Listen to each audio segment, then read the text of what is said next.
बुद्ध कहते हैं कि यह जीवन तुम्हें कई योनियों के बाद मिला है।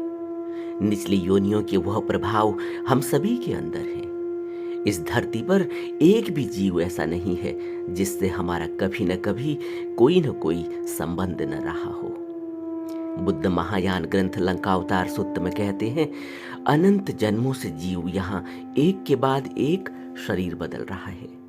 इसलिए यहाँ कभी न कभी इन सभी जीवों से हमारा माता पिता, भाई बहन और न जाने क्या क्या संबंध रहा होगा। हम अलग अलग रूपों में प्रकट होते रहे हैं, लेकिन हम अपने आप को नहीं जान पाए, चाहे कारण कोई भी रहा हो सकता है कि हम निचली योनियों में समझ नहीं होने के कारण, बुद्धि विवेक प्रज्ञा नहीं होने के कारण अपने को नहीं समझ पाए हों। और यह भी है कि हम, जैसा बुद्ध कहते हैं कि अनंत समय से इस सृष्टि का हिस्सा हैं, तो न जाने कितनी बार मनुष्य के रूप में पैदा भी हो चुके हैं, मगर हर योनि का अपना प्रभाव होता है। इसी तरह हमारे प्रभाव पिछली योनियों के इतने गहरे हैं कि हम जो भी कर्म करते हैं वह उन्हीं प्रभावों के कारण करते हैं। जैसे आपने देखा भी होगा कि एक छोटा सा बच्चा बहुत अच्छा गाता है, बजाता है, अच्छा डांस करता है, या कोई बच्चा बचपन से ही क्राइम कर देता है, या कोई बच्चा माँ बाप से दूर चला जाता है, आध्यात्म की खोज पर निकल जाता है। उसे कोई मोह ममता नहीं, यानी पूर्व जन्मों के प्रभावों से हमारा यह वर्तमान जीवन चल रहा होता है। इसलिए कभी भी इस बात का दुख नहीं मनाना चाहिए कि हमारे साथ यह क्यों हो रहा है, या हम इतने दुखी क्यों हैं। यह सभी सुख दुख पूर्व जन्मों के प्रभावों के कारण है। पूर्व जन्मों के प्रभावों के कारण ही घर परिवार मिलता है, माँ बाप मिलते हैं, कामकाज भोग विलास मिलता है। यह सब पूर्व निश्चित है, जो एक बच्चे को पैदा होने से ही मिलता है। जो काम अब करना है, जब यह मनुष्य जीवन मिल गया है, कि हम अपने विवेक से, प्रज्ञा से, समझ शक्ति से, जो कि सभी मनुष्यों को दी गई है कुदरत द्वारा, उसका इस्तेमाल कर सकें, थोड़ा रुक कर विचार कर सकें और अपने जीवन की वास्तविकता को समझ सकें। जैसा कि बुद्ध को हुआ, एक वृद्ध को देखकर, या एक रोगी को देखकर, या एक मृतक को देखकर। क्योंकि यह संसार हमें दिखा रहा है, यहाँ हर पल नित्य नई घटनाएं घट रही हैं, जो हमारी आंख खोलने के लिए ही हैं।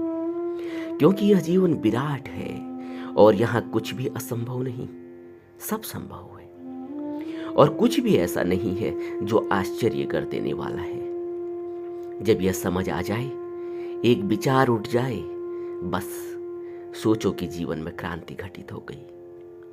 मेरे पास लोगों के प्रश्न आते हैं कि कैसे गुरु मिले, बुद्ध मिले, कैसे खोजें, कैसे यात्रा प्रारंभ करें।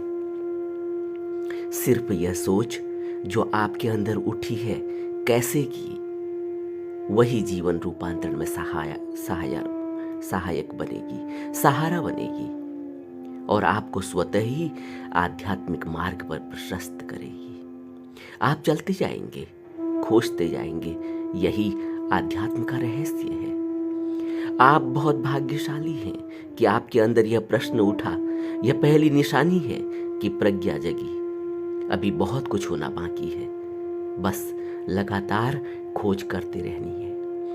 आप बुद्ध तक नहीं पहुंच पाएंगे। सोचो, क्या कोई अंधा आंख वाले को खोज सकता है? आंख वाला ही अंधे को जाकर पकड़ता है, लेकिन कब? जब अंधा सहायता की पुकार करता है। यही सहायता की पुकार करना आपका उद्यम है, खोज है। और जिस समय भी आप तैयार हो जाएंगे, स्वतः ही बुद्ध पुरुष तक पहुंच जाएंगे। वह बुलाएगा या खुद आएगा। जैसे महाकाश्यप को बुलाया था बुद्ध ने, याद है ना? जब महाकाश्यप के अंदर तड़प जगी तो वह बुद्ध पुरुष की खोज में निकले। और जब वो गौतम बुद्ध के नजदीक आ गए तो बुद्ध ने अपने 2 शिष्यों को, जो उनके साथ थे उस समय, उनसे कहा, देखो यह हमारा पुराना मित्र आ रहा है। मेरे से बहुत लोगों ने पूछा कि क्या आप किसी गुरु को जानते हैं? मेरे बताने से आपकी खोज में बाधा आ जाएगी। आपका मन तरह तरह के प्रश्न उठाएगा, परख करेगा, क्योंकि वह तुम्हारी अपनी खोज नहीं, मेरी खोज है। बुद्ध के साथ क्या हुआ? बुद्ध निकले घर से और सीधे अपने पहले गुरु आलार कालाम के पास पहुंच गए। उन्होंने यह नहीं पूछा कि तुम पूरे बुद्ध हो, उन्होंने तो अपने को नतमस्तक कर दिया। जो उनको गुरु ने बताया उसको पूरी तरह से अमल किया, और जो गुरु के पास था गुरु ने सब कुछ दे दिया और यह भी कह दिया कि मैं यहीं तक पहुंचा हूं, अगर आपको कोई इससे ज्यादा बताने वाला मिले तो मुझे भी अवगत करना। मेरे कहने का अर्थ है कि सर्व स्वीकार भाव से गुरु के पास जाओ। हर गुरु की परीक्षा, हम गुरु की परीक्षा नहीं ले सकते। हर गुरु का अपना एक तरीका होता है। एक छोटा बच्चा जो अभी स्कूल जा रहा है कैसे गुरु से पूछेगा कि तुम मुझे पढ़ा पाओगे, तुम्हें ज्ञान है? ऐसा नहीं हो सकता। आपकी खोज जारी रहनी चाहिए, मतलब अपनी तैयारी करो, अपने को तैयार करो, और जब आप तैयार हो जाएंगे गुरु बुद्ध पुरुष स्वतः आपको अपने तक बुला लेंगे। यही नियम है। हालांकि ऐसा लगता नहीं, मन कहता है मैंने खोज लिया। जैसा मन अभी हमारे पास है, इस मन की इतनी ताकत नहीं है कि वह बुद्ध पुरुष को देख भी सके, परख सके, समझ सके।